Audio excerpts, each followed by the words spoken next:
স্ত্রী কখনো প্রিয় নারী হতে পারে না, কারণ স্ত্রীর অনেক ভুল। বেশিরভাগ লোককেই যদি প্রশ্ন করা হয় আপনার জীবনের সবচেয়ে প্রিয় নারী কে, স্বভাবতই অনেকেই উত্তর দেন মা। কেউ বলেন মেয়ে, কেউ বলেন বোন, কেউ বা বলেন নানি, কারণ সে তাকে কোলে পিঠে করে মানুষ করেছে।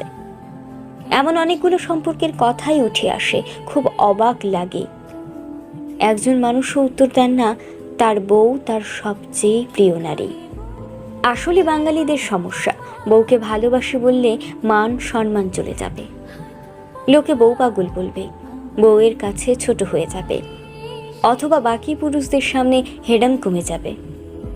এমন একজন মানুষও কি নেই যার হাসপাতালে বেডের পাশে নির্ঘুম রাত কাটিয়েছে তার স্ত্রী, অথবা একসাথে জীবনের যুদ্ধটা করবে বলে বাবার বাড়ির অভিজাত্যকে দূরে রেখে স্বল্প বেতনের ছেলে